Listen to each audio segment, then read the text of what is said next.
2015년 7월 미국 로스앤젤레스의 유대인 인권단체 시몬 비젠탈 센터에서 미쓰비시의 상무와 이사는 한 90대 미국인 노인의 손을 꽉 잡았습니다. 미군 포로 출신인 그 노인은 태평양 전쟁 당시 필리핀에서 일본군으로 끌려가 미쓰비시 탄광 등에서 강제 노역을 당했었고 1만 2천여 명에 달하는 미군 포로 강제 노역 피해자를 대표해 미쓰비시 간부들 앞에 선 것입니다. 미쓰비시의 상무는 우리는 전쟁 포로를 가장 심하게 착취한 기업 중 하나라며 미국 전쟁 포로들과 그 가족들의 진심으로 사과한다라고 말했습니다. 다음 해인 2016년 6월 미쓰비시는 중국 베이징에서 3,765명에 달하는 중국인 강제징용 피의자와 그 가족들에게 사과하며 1인당 10만 위안 약 1,700만 원을 내놓았습니다. 중국인 강제노역 피해자들이 중국 법원에 소송을 낸 데 따른 보상책이었습니다. 추가로 기금을 조성해 기념비를 만들고 추도 행사를 진행한다는 보상안도 함께 내놨고 중국인 피해자 3,765명에 대한 보상액은 총 660억 원에 달합니다. 이렇게 일본은 같은 강제징용 피해에 대해 한국에만 사죄나 배상을 하지 않고 있습니다. 그 이유라는 게 한일 협정에 따라 배상금과 차관을 지원하며 개인 청구권이 모두 사라졌다는 것인데 한국 대법원 판결뿐만 아니라 이미 일본 법원의 판결 또 여러가지 타당성은 얘기하기도 입만 아픈 사실입니다. 그리고 일본 정부는 법적인 것을 떠나 단 한 번도 한국과 피해자들에게 제대로 된 사과를 한 적도 없고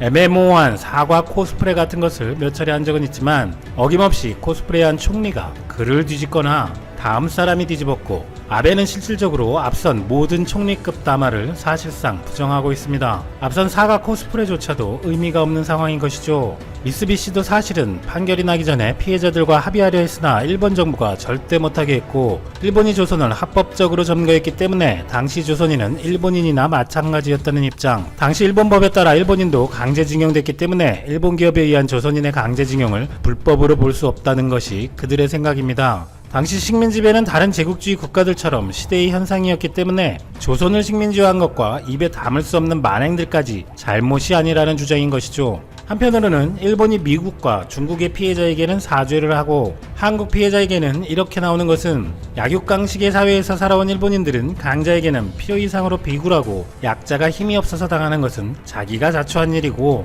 당연하다는 의식 때문이라는 이야기도 있습니다. 일본인들 자체가 이렇게 악하다는 생각을 하는 것도 온당치 않을 수 있지만 근대 이후 역사에서 해방 이후 현재까지도 최소한 일본이라는 나라가 한국에 해온 일들을 보면 이렇게 생각하지 않을 수 없는 것은 분명한 사실입니다. 그런데 진짜 일본이 강자와 약자에게 대한 태도가 윤리적인 면을 넘어 법적인 측면에서도 그렇게 다르다면 한국은 예전처럼 약하지 않고 강하다는 것을 확실히 인식시켜 줄 수밖에 없겠죠. 이제 한국 정부는 그런 방향으로 분명히 나아가고 있습니다.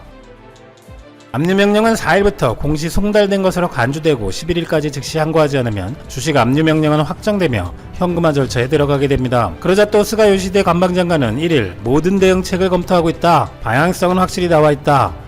시사멘터리가 이전 영상에도 말씀드렸지만 이런 뇌절은 하루 이틀이 아니고 이미 작년 말부터 아소다로 아베 6월에는 모테기 외무장관 그리고 엊그제 스가 관방장관까지 일본 정부의 최고위층들이 입 아프게 떠들었던 내용들입니다. 짖는 개는 물지 않는다라는 말이 떠오를 수밖에 없죠. 그래서 일본이 8월 4일이나 11일 이후에 바로 보복이라는 걸 저지를까요? 요미우리 신문은 현금화까지는 수개월은 걸릴 전망이라면서 일본 정부 내에선 연말까지 교착 상태가 계속될 것이라는 시각이 나오고 있다라고 보도하는 등 일본의 정부 인용 보도조차 일본이 벌써 꼬리를 내릴 것을 예상하는 뉘앙스로도 보입니다.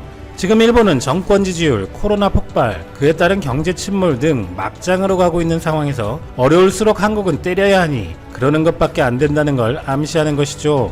그렇지만 장관급 이상이 자꾸 그렇게 한국에 보복한다고 하니 한국 정부발 단호한 대응이 나왔습니다. 2일 복수의 한국 언론은 청와대와 외교부, 산업통상자원부, 기획재정부 등은 지난 1월부터 전범기업 자산 매각 진행 시 일본 측의 2차 보복 시나리오에 대비한 공동 대응책 마련에 돌입했고 이미 대응 준비를 마쳤다고 보도했습니다. 비자 제한, 관세 인상, 수출 규제 조치 강화, 일본 내 한국 기업 자산 압류, 국내 기업에 대한 금융 제재 등 각 사안별 대처법을 검토해왔다는 것이고 일본이 보복을 현실화할 경우 즉각 맞대응에 나설 것으로 보입니다. 비자 제한이나 관세 인상 등은 상호주의 원칙으로 하면 되는 것이고 우리에게 거의 피해가 없는 것이죠. 이미 코로나로 출입국은 안 되고 있고 일본에서 한국에 수출하는 것이 훨씬 많은 상황에서 수출 감소에 따른 피해는 일본이 더 크고 필수 불가결한 산업재는 관세를 올리더라도 감수하면 될 문제입니다. 새로운 정말 핵심 소재에 대한 수출 규제를 한다면 머리가 아플 수 있겠지만 그럴 만한 것이 있으면 진작했겠죠. 별로 할 게 없으니 일본은 또 IMF와 통화스와프의 추억팔이를 하고 있습니다. 일본은행의 한국 기업에 대한 자금을 뺀다는 것입니다. 일본은행이 국내 기업에 투자한 금액은 약 420억 달러, 약 50조 원으로 추산되는데 보증을 철회하면 국내 기업의 자금 조달 부담이 높아질 수 있지만 국내 외환 보유액은 4,100억 달러 수준으로 500조가량 되니 정부에서 달러를 풀면 별 문제도 없고 한미 통화 스와프도 연장된 상태이기도 합니다. 오히려 지금 코로나로 기업들 뿐만 아니라 은행들도 상당히 불안한 상황에서 국내 금융도 아니고 해외은행에서 자금을 조달했다면 우량한 한국 기업인데 일본 스스로 거래를 줄이면 결국 타격은 일본 은행들에게 갈 수밖에 없습니다. 때문에 일본 정부에서 저런 걸 지시한다고 해도 일본 금융업계에서는 따르지 않을 것이라는 예측도 많고 핵심 소재 수출 규제처럼 결국 초우량 거래선도 놓치고 일본 반도체 소재 산업의 미래도 암울하게 만든 것과 마찬가지라고 볼 수 있습니다. 일본이 1차 수출 규제 시 삼성도 겨냥해서 한 것은 두말할 필요가 없죠. 그런데 불화수소는 이미 일본 비중이 9.5%로 줄어 국산화가 다 되었고 일본 도쿄 오카공업, JSR, 신매치 등 일본 업체 의존도가 90%에 달하는 반도체 인쇄 핵심 소재인 포토레지스트를 삼성이 아예 개발해버리겠다고 하자 일본 업체들은 또 깜짝 놀라 떨고 있다고 합니다. 미국 듀폰이 국내에 포토레지스트 공장을 짓겠다고 한 것도 성에 차지하는 삼성은 사실 직접 개발하기보다는 해당 기업에 대한 지분을 확보하는 전략을 쓴다는 것입니다. 그런데도 삼성 측에서 굳이 개발이라고 한 이유는 일본 의존도는 계속 낮춘다는 의지의 표현이라는 분석도 있습니다. 삼성은 이미 일본의 유기 제품보다 뛰어난 미국의 무기 포토레지스트 기업 인프리아에 지분 투자를 했고 삼성전자의 테스트도 마무리 단계라고 하며 동짐 세미캠 등에 대한 추가 지분 투자를 하는 등 반도체 협력사들에 대한 지분 투자를 크게 늘리고 있습니다. 사실 일본이 수출 규제를 했을 때 일본에서 그래도 제대로 정신이 박힌 경제 전문지에서는 앞으로 일본의 반도체 소재 업체의 운명은 1. 한국의 수입선 다변화 자체 개발 2. 매출 대폭 하락 3. 상황 타개 위에 일본 기업들 한국으로 직진출 또는 중국 반도체에 기웃거릴 수밖에 없으니 한국, 중국으로 기술 유출 종속되는 상황 4. 한국이 그래도 다변화하지 못한 분야는 일본 전문 인력 스카우트로 예상했고 그리고 최종적으로 5. 현재도 싸지만 매출 하락으로 시가총액이 떨어진 일본 기업을 아예 한국 기업이 인수해버린다는 시나리오를 제시했었습니다만 마지막은 틀렸네요. 삼성은 일본 기업은 쳐다보지도 않고 더 뛰어난 기업을 인수하거나 지분 투자를 하고 있는 것입니다. 이미 폴더블 폰 소재인 폴리이미드를 수출 규제하자 삼성은 아예 접히는 자국이 훨씬 적게 남는 울트라 스윙글래스 최고 업체인 도우인시스를 인수해버리며 훨씬 뛰어난 폴더블 폰을 출시한 것이 대표적 사례입니다. 한편 강경화 외교부 장관도 지난 간담회에서 강제징용 배상과 수출 규제 문제에 대해서 한국은 성의 있는 외교적 노력을 했지만 일본이 계속 보복 운운하니 지소미아도 언제든지 종료할 수 있다고 언급한 바 있습니다. 지소미아에 대해 다시 종료를 하는 것은 어렵다는 한국 일부 언론의 논조도 있습니다만 당시에도 기존의 관점이라면 미국의 눈치 때문에 지소미아 종료는 상상도 못했었지만 결국 지소미아는 중단했었지만 한미 미사일 협정 개정 등의 성과까지 나온 상황입니다. 현재 일본은 그때보다 지소미아가 더 아쉬운 상황입니다. 일본명 센카쿠 도쿄올림픽 조직위원회, 패럴림픽 조직위원회에 도쿄올림픽 기간 전후 경기장 내 우계기와 우계기를 활용한 유니폼 소품 반입과 이를 활용한 응원 행위를 금지할 것을 촉구한다. 한국국회 문화체육관광위원회는 우계기를 반대하는 결의안을 올해 8월 의결했습니다. 이 같은 한국국회 요구에 맞서 일본 집권 자민당이 항의 결의를 검토한 것으로 알려졌습니다. 지난달 29일 자민당은 한국국회의 우계기 금지 요구에 항의하는 결의를 검토했습니다. 하지만 한국이 지소미아 종료를 유예하자 이 법안은 보류되었습니다. 일본은 지소미아 문제에서 외교적으로 승리했다며 굳이 상처에 소금을 뿌릴 필요는 없다고 말했습니다. 하지만 법안이 없어도 도쿄올림픽 패럴림픽 조직위원회는 우기기 반입을 금지하지 않겠다는 입장입니다. 일본 정부는 우기기가 정치적 주장이나 군국주의의 상징이라는 지적은 전혀 맞지 않는다며 우기기의 디자인은 일본 전통 문화 속에서 다양하게 사용되고 있다고 주장했습니다. 현재 일본 정부는 외무성 홈페이지나 주요 언론 기고문 등을 통해 국제 여론전을 펼치고 있습니다. 결국 일본 정부는 지금 한국 국회의 우기기 금지 요구를 무시하고 있습니다. 그런데 일본이 국제 여론전 전면에 나섰는데도 불구하고 비판하는 목소리가 나오고 있습니다. 지난 1일 영국 가디언지는 알렉시스 더든 코네티컷 대학교 역사과 교수의 글을 기고하며 일본의 우기기 강행을 강력하게 비판하고 나섰습니다. 가디언지는 우기기는 군사깃발로 1980년대부터 제2차 세계대전이 끝날 때까지 일본 제국의 전쟁 깃발이었으며 1954년 이래로 우기기의 새로운 버전은 일본 해상 자위대로 알려진 일본 해군의 깃발이었다고 했습니다. 1910년부터 1945년까지 일본의 통치하에 있던 한국은 내년 올림픽에서 깃발을 금지해달라고 일본에 요구했지만 일본은 지금까지 일본에서 널리 사용된다며 거절했다고 했습니다. 그러나 우기기는 일본의 국기가 아니므로 국제올림픽위원회는 도쿄올림픽에서 이를 배제할 권한이 있다고 했습니다. 가디언지는 일본이 우기기를 고집하는 이유를 그릇된 역사 인식으로 보았습니다. 일본은 아시아의 제2차 세계대전을 거룩한 해방전쟁으로 묘사하며 추종자들은 깃발을 받아들임으로써 일본군이 군사 역사에 자부심을 가져야 한다는 믿음을 나타낸다고 말했습니다. 한국 정부가 일본에 대해 이의를 제기하는 것은 당연한 일이라고 지적하며 우기기를 공격하는 국가는 한국뿐만이 아니라고도 설명했습니다. 제2차 세계대전에서 일본의 피해를 입은 중국, 싱가포르, 필리핀 또는 미얀마도 있다고 말했습니다. 가디언지는 IOC가 역사에 대해서 공부를 해야 한다고 지적했습니다. 지금 영국 가디언지의 우기기에 대한 비판은 전 세계에서 여론전을 펴고자 하는 일본에게 찬물을 끼얹었습니다. 일본이 우기기가 괜찮다고 선전할수록 이에 저항하는 세계의 목소리가 커질 것으로 예상되고 있습니다.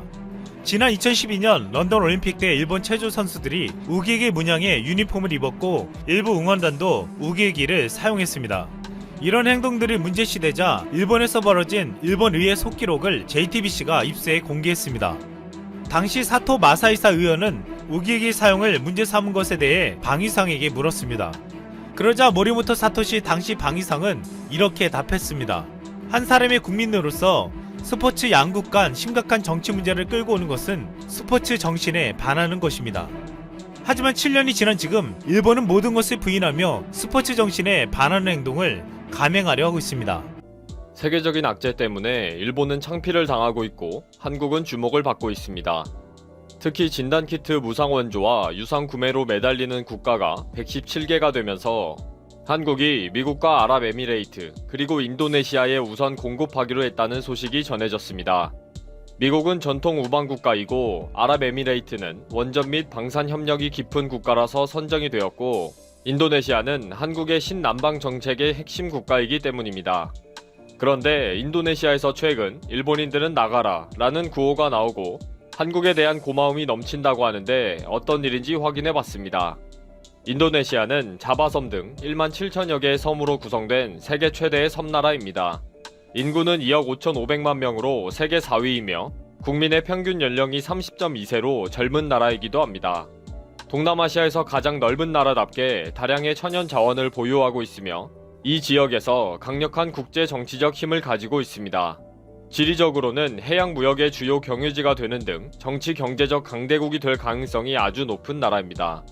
일본인들에 대한 미움의 시작은 3월 2일 인도네시아 정부에서 인도네시아 최초의 판정자에게 균을 옮기게 한 사람은 일본인이다 라고 공식 발표하면서부터입니다. 인도네시아의 1호 및 2호 판정자는 딸과 어머니인데 딸이 일본인 여성과 밀접 접촉했고 이후 판정을 받은 것입니다. 그동안 판정자 제로라는 자랑스러운 성적이 한 일본인에 의해 인도네시아의 세계적인 악재가 시작되었다고 보는 거죠. 대통령의 발언 이후 인도네시아는 전파자가 일본인이라는 소문이 나면서 많은 일본인들이 비난을 받고 괴롭힘을 당하기 시작했습니다. 일본인에 의해 모녀가 판정을 받은 후 인도네시아는 큰 어려움에 처해 있습니다. 30일 현재 판정자는 1155명이고 안타까운 이별을 한 사람은 102명에 해당이 될 뿐 아니라 급격하게 전파될 가능성이 매우 높습니다. 인도네시아에는 이미 댕기열이 대유행을 해서 연초부터 3월 10일까지 전국에서 2만 명 가까이 걸리고 결국 104명이 안타깝게 되고 있었기 때문입니다. 사실 일본은 인도네시아의 제2의 최대 투자국이며 오랜 기간 깊은 관계를 맺고 있어서 친일본적인 경향을 사회 전반적으로 가지고 있는 상황이었습니다.